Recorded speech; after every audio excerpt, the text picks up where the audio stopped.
ধুবুৰীত JM English স্কুলত অঘটন নতুনকৈ নামভৰ্তি কৰা সপ্তম শ্ৰেণীৰ এজন ছাত্ৰক যৌন অপকৰ্মৰ চেষ্টা চলালে এজন শিক্ষকে।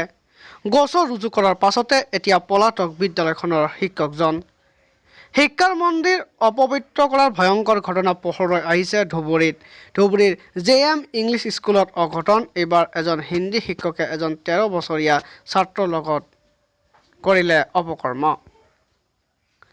জাহাংগীৰ আলম নামৰ এজন হিন্দী শিক্ষকে সপ্তম শ্ৰেণীৰ ছাত্ৰ এজনক মাতি লৈ প্ৰস্ৰাৱগাৰত লৈ গৈ অপকৰ্ম কৰাৰ লগতে শাৰীৰিকভাৱে অপদস্থ কৰে। এই ঘটনা কান্দি নিজৰ অভিভাৱক অৱগত কৰাৰ পাছতে অভিভাৱকে ধুবুৰী সদৰ থানাত ৰুজু কৰিছে গোচৰ। বিদ্যালয় কৰ্তৃপক্ষই ইতিমধ্যে শিক্ষকজনক বিদ্যালয়ৰ পৰা বৰ্খাস্ত কৰাৰ পাছতে এতিয়া পলাতক অৱস্থাত আছে নৰপিশাচৰূপী শিক্ষক জাহাংগীৰ আলম। এতিয়া এই শিক্ষকক বিচাৰি অভিযান অব্যাহত ৰাখিছে ধুবুৰী আৰক্ষীয়ে। ঘটনাটো ধৰক জেমি স্কুল যিটো আছে আমাৰ তাতে জেমি ইউনিভাৰ্চিটিত তাতে আমাৰ ল'ৰাটোক ভৰ্তি কৰিছিলোঁ। আমি 11 তাৰিখে এডমিশ্যন কৰাইছোঁ। 12 তাৰিখে স্কুলত গৈছে, 13 তাৰিখে মানে ল'ৰাটো যেতিয়া স্কুলত গৈছে সোনকালে ঘৰত আহিছে। তাক কোৱাৰ পিছত এনেকুৱা তাতে খবৰ ল'লোঁ। খবৰ লোৱাৰ পিছত তাতে হিন্দী টিচাৰটো তাতে মানে বাথৰুমত সোমাই তাত বেয়া ব্যৱস্থা কৰিছে, ধৰ্ষণ কৰাৰ চেষ্টা কৰিছে।